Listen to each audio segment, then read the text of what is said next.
尸块是上午10点钟被发现的，报案的是个捡垃圾的老太太。把尸体的手臂放进琥珀里，犯罪成本太高了。嘘，一定有他的目的。哎，有没有一种可能是一个连环杀手独创的尸体签名啊？啊？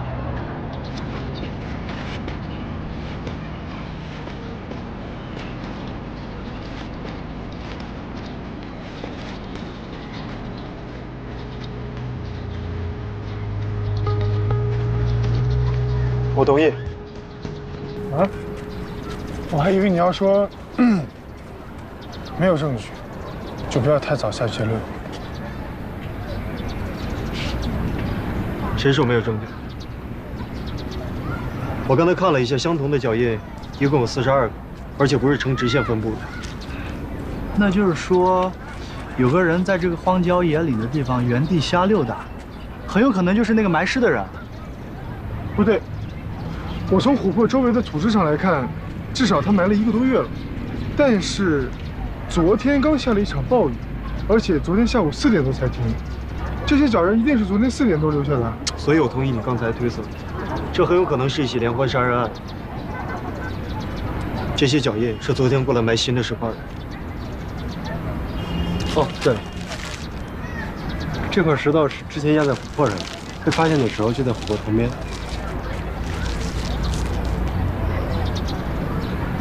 有没有看到石头上的青斑啊？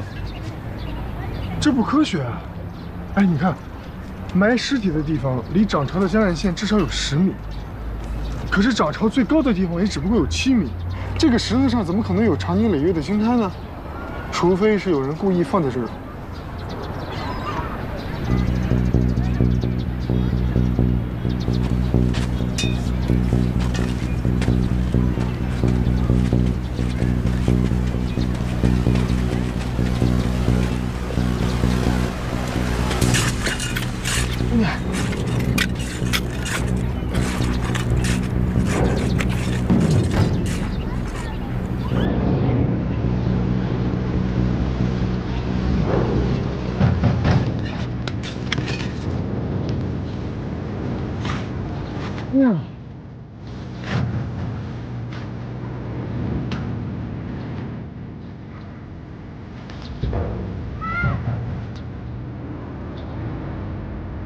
所以说，这个石头是用来做标记的。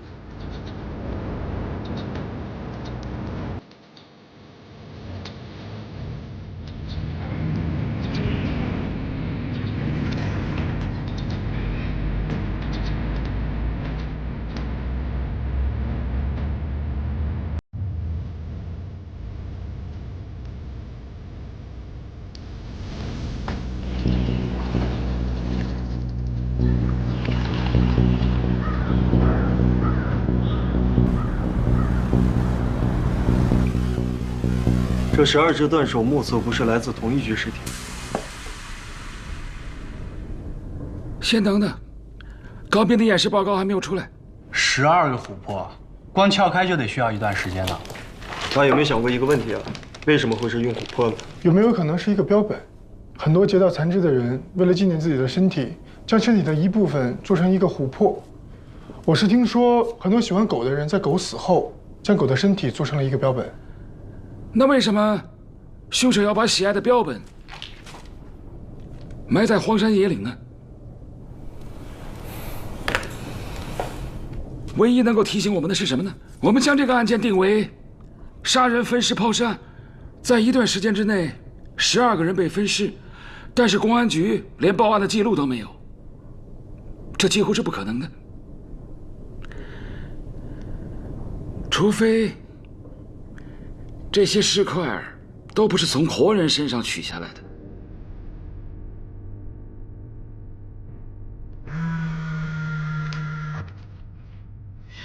高斌那边有结果了，我们赶紧过去吧。好。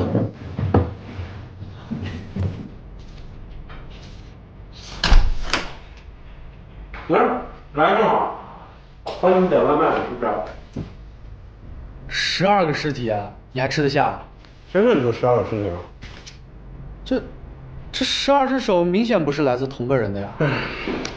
哎，你看啊，窗口的边缘没有明显的扩张，没有明显的收缩，也没有出血，也没有挫伤。窗口的内部呢，也没有出血，没有凝血块，没有炎症，而所有的尸块都具有相同的特征。那意味着什么？什么？所有这些尸块，全部都是从尸体上割下来的，而且这些尸体被冷冻过。哦，意思是说，凶手杀了人，冷藏了尸体，然后呢，切下了这些尸块，做成了扣。哎，不是，啊，我在尸体上检测到了一些过氧乙酸，这个主要是用来殡仪馆冷藏柜消毒用的。过氧乙酸不一定属于殡仪馆吧？哎，你说的对，但是我还检测到了一些防腐剂，过氧乙酸加上防腐剂，那肯定是殡仪馆用的了。你的推测就是这些尸块是属于殡仪馆尸体上的？我不是推测，不是推测，是事实。指纹我已经对比过了，其中一部分和警局记录在案的死亡证明完全能对应得上，他们都是死于意外或者是疾病。这是死亡证明。这些受害者的性别、年龄、职业完全都不同，他们唯一的共同点是，都是在滨江火葬场火化的。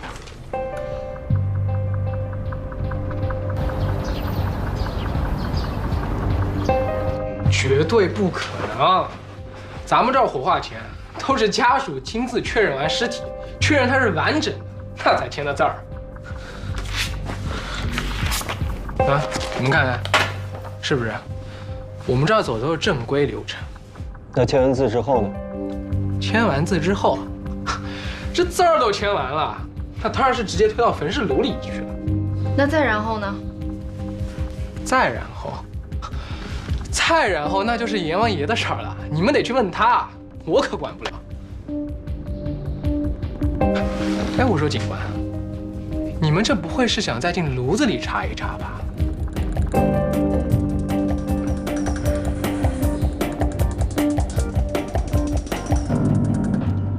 太奇怪了，你也注意到这个了？这两块琥珀的色泽度和光透度完全不一样。从挖出来的土质状况推测掩埋时间，这一块应该是很早掩埋的。但是你再看看这块，光透度极高，而且没有什么杂质，说明是1周之前掩埋的。似乎制作者的技术在不断提高啊。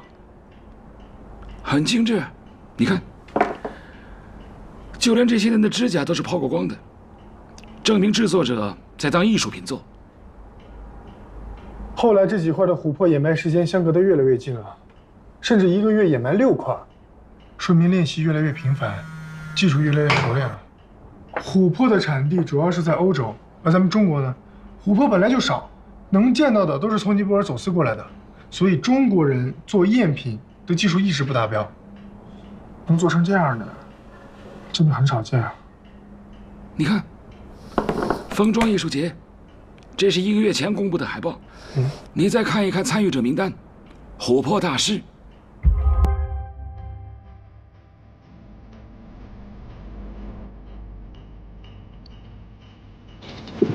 我这里没有搜到关于任何火葬场的残尸记录，也就是说，尸体在进入焚尸炉之前应该都是完整的。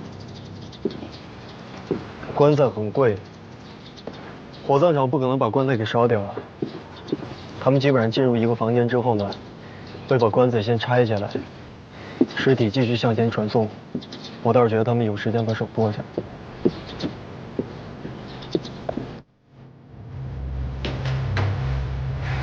我是在问，是谁负责推他们进焚尸炉的？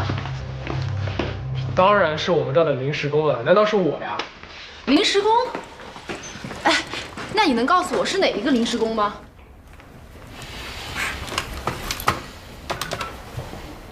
喂，刘老王，赶紧来趟我办公室。啊？老王不见了？不见了？那你有他照片吗？教授以前真的是艺术家，没听您提起过啊。我倒是看过那会儿的回忆录，一到晚上，一帮女大学生们就坐着公交车，左手一只鸡，右手一只鸭，找那帮诗人啊、画家呀，劈柴做饭、吃喝玩乐，还坐在篝火旁。现在不能生篝火了，污染环境。不过那会儿可真是文艺青年最好的时候啊！那个时候，几乎全中国的长头发男人都聚齐了，但是总有一个小白胖子，站在那个小凳子上面，背着破吉他，找个女孩说：“这是我专门为你写的诗啊！”一站2、3年，姑娘换了几10个了，诗的还是那2句。但是这个哥们儿怎么看怎么也不像艺术家啊！你怎么看还不像个警察呢？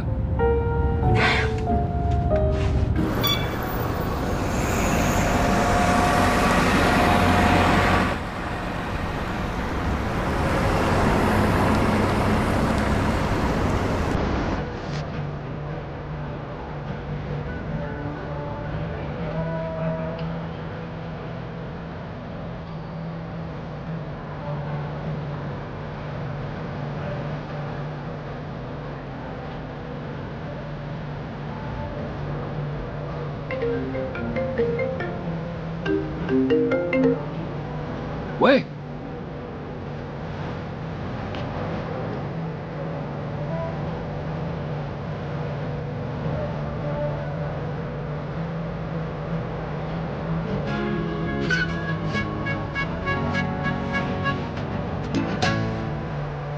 好。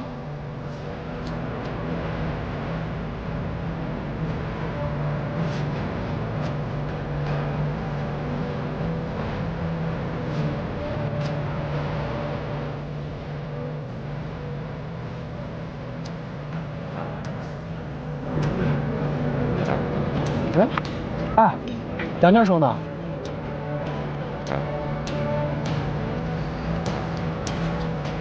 哎，去哪儿啊？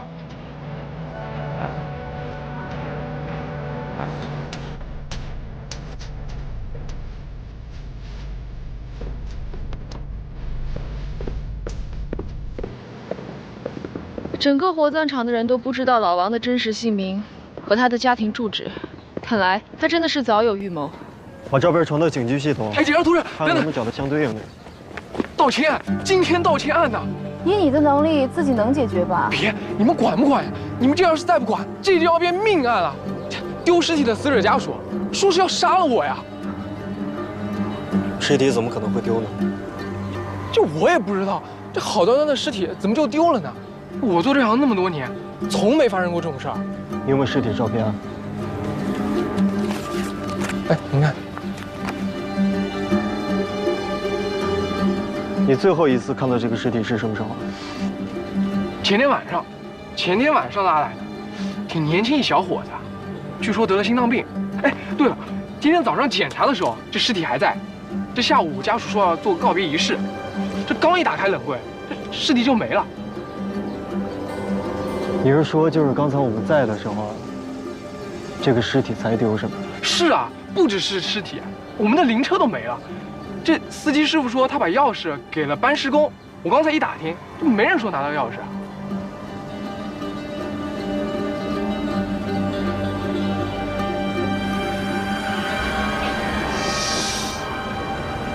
你确定梁教授在里面啊？你告诉我，哎，除了这个地方，还能有什么地方能让人3秒钟消失的呢？我去看看。你好，这里是私人俱乐部。你好，我跟刚才那个人是一起的。刚刚那个先生吗？对啊，我是他助理。不好意思，我们这儿只有登记过的人才可以进入。这是我们的名单。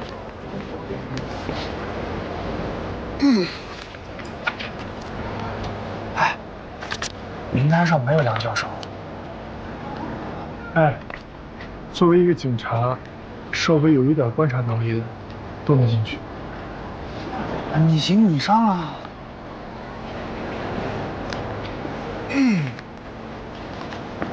你好，先生，请问您的姓名？我叫陈佳宁。谁叫我？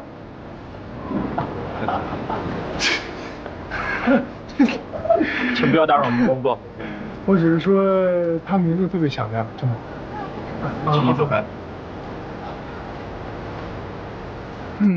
没想到梁教授在艺术圈还有一些老朋友啊。哎。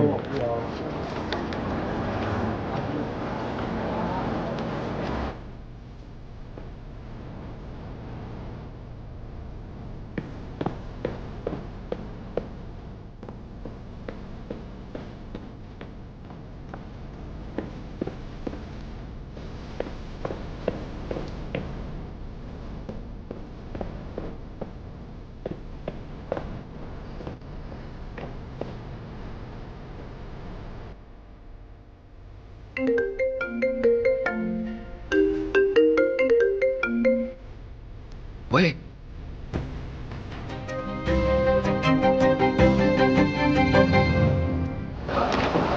不会出什么事儿吧？走一走，看一看啊。放心吧，他出事的概率啊，比你走丢的还低。不，朋友，还是远远的离开，离开这再也掀不起波浪的海。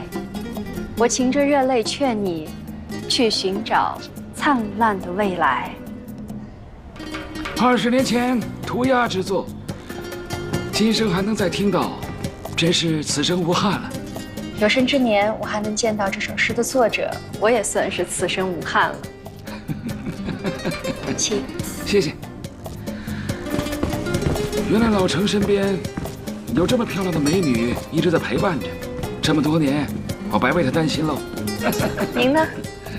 您的生活就像您当年写的那样，寻找灿烂的未来。两位看一下，看点什么咱好商量。这些都是你做的啊？当然，如假包换，我的手艺啊，这条街你找不出第二个。这个琥珀沉淀物太多了，而且通透度也不高啊。你到别的摊位看看就知道了。关键是，你这些创意都太普通了。拿鸡和鸭子做琥珀，有保存价值吗？哎，我说你这人什么意思啊？你想要高品质的去找马克啊，来我们这小摊位晃什么？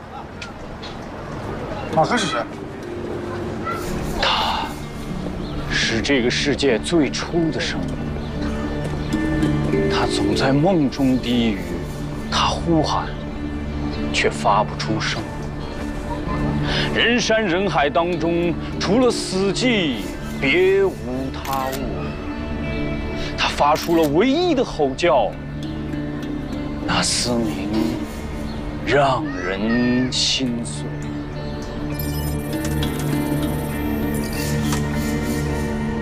火葬场的监控显示，这辆灵车是老王开走的。因为这辆灵车非常的显眼，所以我调查到他在中午的时候几乎横跨了半个市区。现在呢？开去南郊了。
风旋转，寂寞陌生诱惑。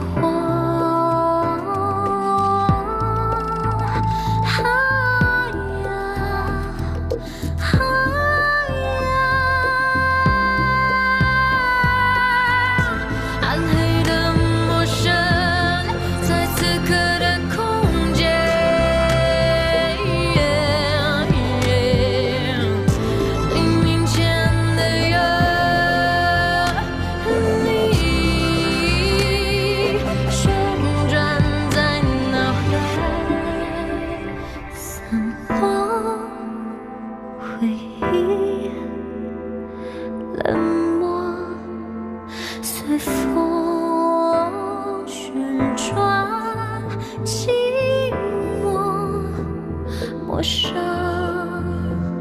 诱惑。